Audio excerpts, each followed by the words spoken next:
Good evening दोस्तों, स्वागत है आपका आज की वीडियो में। तो आज हम जानने वाले हैं तुलसी के पौधे के बारे में। दोस्तों, तुलसी का पौधा जो है वो बहुत ही ज़्यादा नाजुक पौधा होता है, बहुत ही जल्दी ख़राब हो जाता है लगाने पर।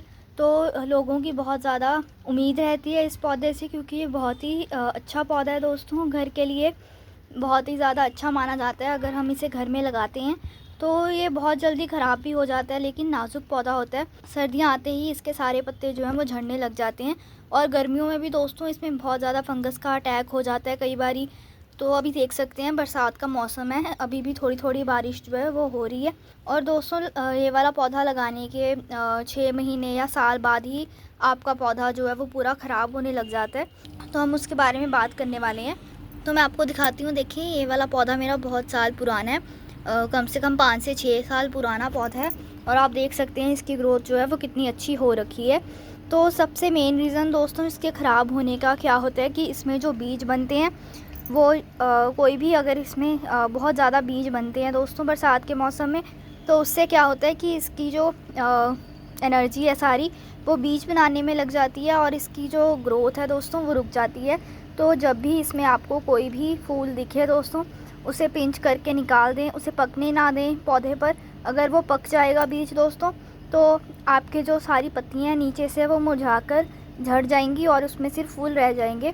तो इस बात का ध्यान रखें कि जब भी इसमें फूल आएँ तो उन्हें आप फटाफट हटा दें, उसे ज़्यादा देर पौधे में ना रखें। दोस्तों, वैसे तो इसके बहुत सारे मेडिसिनल यूजेस भी होते हैं, पर लेकिन लोग इसे बहुत ही ज़्यादा पवित्र मानते हैं, और कई लोग जो है वो इसमें खाद नहीं डालना चाहते हैं। तो उससे भी इसकी ग्रोथ जो है दोस्तों वो थोड़ी स्लो हो जाती है, क्योंकि हमने इसमें कोई खाद नहीं डाली है। लेकिन आप बिल्कुल भी चिंता ना करें, मैं आपको एक ऐसी चीज़ बताऊंगी आगे वीडियो में जिससे कि आपके तुलसी के पौधे की ग्रोथ जो है वो बहुत ज़्यादा बढ़ जाएगी दोस्तों। तो आप देखेंगे कि आपका पौधा भी ऐसे पूरा पत्तियों से भर जाएगा और उसमें बहुत सारी ग्रोथ जो है वो आपको दिखेगी। तो चलिए मैं आपको बताती हूँ। तो सबसे पहले दोस्तों, पहले तो आप मिट्टी की गुड़ाई जो है वो अच्छे से कर लें। देखिए दोस्तों, इसमें पूरी काई जम गई है बारिश के कारण, तो इसकी मिट्टी जो है वो आप थोड़े थोड़े टाइम बाद जो है ना उसकी गुड़ाई करते रहें मिट्टी की अच्छे से, ताकि इसमें जो हरियाई है ऊपर ना लगे, और इसमें जो वीड्स होते हैं दोस्तों, खरपतवार, वो ना लगे नीचे मिट्टी में। उससे ग्रोथ में बहुत ज़्यादा फ़र्क पड़ता है पौधे की। तो इस बात का ध्यान रखें। तो हम अच्छे से इसकी गुड़ाई कर लेंगे।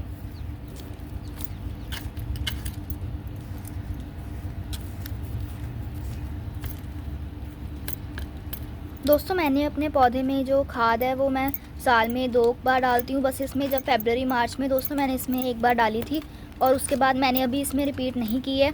जैसे बरसात का मौसम दोस्तों ख़त्म होगा, उसके बाद मैं इसमें थोड़ी सी खाद दोबारा डाल दूँगी सर्दियाँ शुरू होने से पहले। तो खाद आप कम से कम यूज़ कर सकते हैं इसमें। दोस्तों देखें, बारिश जो है वो ज़्यादा शुरू हो गई है। दोस्तों आप देख सकते हैं कि बारिश का मौसम चल रहा है, अभी भी बारिश हो रही है। तो बारिश के मौसम में दोस्तों इसमें जो पानी है वो बिल्कुल भी रुकना नहीं चाहिए। अगर आपकी मिट्टी में दोस्तों पानी रुक रहा है, मॉइस्चर दोस्तों रहे, वो कोई दिक्कत नहीं है, लेकिन अगर पानी जो है वो ज़्यादा रुक रहा है आपके पौधे में, तो फिर आपके पौधे की जड़ जो है दोस्तों वो नीचे से गलने लग जाएगी।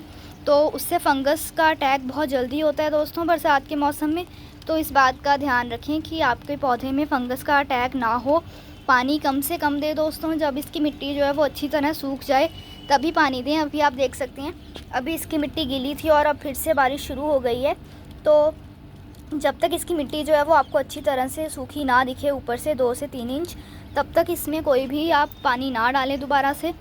दोस्तों, इस पौधे को आगे प्रोपोगेट करने की बात करें तो आप इससे बहुत इजीली प्रोपोगेट कर सकते हैं। इसके बीज से आप 1-2 बीज जो हैं वो अपनी पौधे पर रख सकते हैं। जब इसमें फूल आते हैं उसे पहले फूल को खिलने दें, और उसके बाद जब उसमें बीज बनते हैं तो आप उसे वो कलेक्ट करके अपना नया पौधा तैयार कर सकते हैं बड़ी इजीली। और दोस्तों, अगर आप सीड से नहीं भी तैयार करना चाहते तो आप इसे कटिंग से भी लगा सकते हैं इजीली।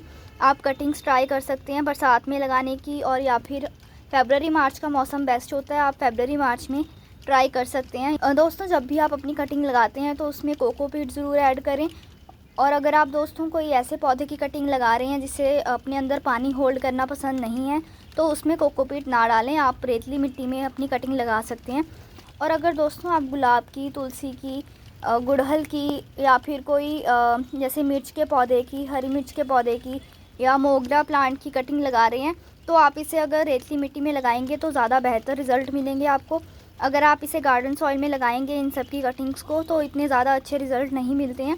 आपकी कटिंग चल जाती है पर कुछ ही देर में उसमें फंगस का अटैक हो जाता है या फिर वो मुरझाने लग जाती है आपकी कटिंग। तो इस बात का ध्यान रखें कि आप रेतली मिट्टी में लगाएं, क्योंकि उसमें पानी जो है दोस्तों वो बिल्कुल भी नहीं रुकता है। चाहे बरसात का मौसम हो या फिर गर्मियों का मौसम हो या सर्दियों का मौसम हो, तो उससे आपके पौधे की कटिंग जो है वो नीचे से नहीं गलती है। इस बात का ध्यान रखें दोस्तों। कई बार क्या होता है कि तुलसी के जो पत्ते हैं वो रंग बदलना शुरू कर देते हैं। जैसे ही सर्दियाँ आनी शुरू होती हैं इसके पत्ते झड़ जाते हैं। तो इसे बचाने के लिए दोस्तों आप इसे शेड में रखें सर्दियों में, जहाँ पर इसे ओस ना पड़े।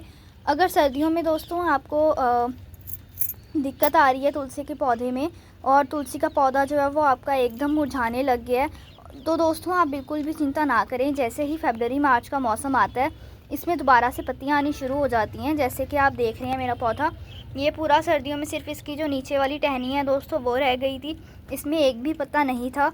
पर जैसे ही मैंने इसे गर्मियों में दोस्तों इसे अच्छे से खाद दी, इसे अच्छे से मैंने हल्दी पाउडर डाला दोस्तों, दालचीनी का पाउडर डाला और इसमें अच्छे से नीम की स्प्रे की, तो कुछ दिन बाद ही दोस्तों इसमें आपको रिज़ल्ट अच्छा दिखने लग जाएगा। मेरे पौधे भी अच्छे से चलने लग गया था कुछ टाइम बाद ही।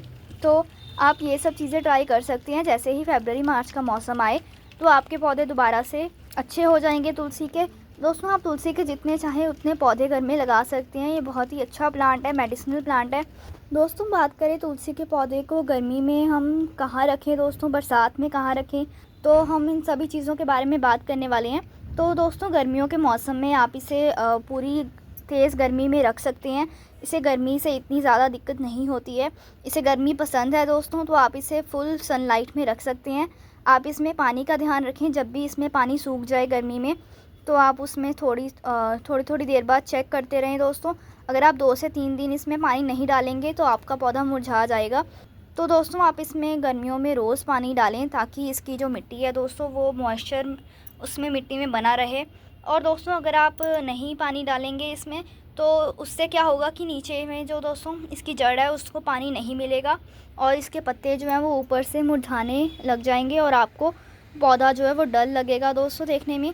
तो इस बात का ध्यान रखें। और दोस्तों बात करें बरसात की, तो बरसात में मैं आपको पहले बता चुकी हूँ कि पानी इसमें सोच समझ कर दें। अगर आप बरसात में बिना सोचे समझे अपने पौधे में पानी डालते रहेंगे दोस्तों तो उससे आपके पौधे में बहुत ज़्यादा असर होगा, उसमें फंगस का अटैक हो जाएगा, इसमें कीड़ा लगना शुरू हो जाएगा। तो इस बात का ध्यान रखें कि बिल्कुल भी ओवर वाटरिंग ना हो तुलसी के पौधे में। बात करें दोस्तों सर्दियों की, तो सर्दियों में इसे कम से कम पानी दें, क्योंकि दोस्तों सर्दियों में एक तो पानी जल्दी से सूखता नहीं है, धूप कम निकलती है। और आप इसे दोस्तों फुल सनलाइट में रखें सर्दियों में। पर लेकिन दोस्तों अगर आप थोड़ी सी छत दे देंगे इसे जहाँ पर इसे धूप मिले 5 से 6 घंटे की, पर लेकिन इसमें जो दोस्तों ओस है वो ना पड़े, रात में दोस्तों ओस पड़ती है सर्दियों में, तो उससे आपका तुलसी का पौधा बहुत जल्दी ख़राब हो जाता है। तो इस बात का ध्यान रखें कि जैसे ही मौसम थोड़ा ठंडा होने लग जाए, गर्मी कम हो जाए दोस्तों, तो इसे आप तभी शिफ्ट कर लें अपने घर के अंदर। बिल्कुल भी घर के अंदर ना रखें दोस्तों, क्योंकि इसे सनलाइट चाहिए होती है। 5 से 6 घंटे की धूप दोस्तों इसे ज़रूर चाहिए सर्दियों में भी। तो इसे ऐसी जगह रखें जहाँ पर इसे धूप मिलती रहे, लेकिन इसे छत के नीचे रखें ताकि ये ओस से बचा रहे। तो दोस्तों वीडियो आपको पसंद आई हो तो वीडियो को ज़रूर लाइक कीजिएगा, चैनल को दोस्तों सब्सक्राइब करें। मिलते हैं अगली वीडियो में, तब तक के लिए बाय बाय।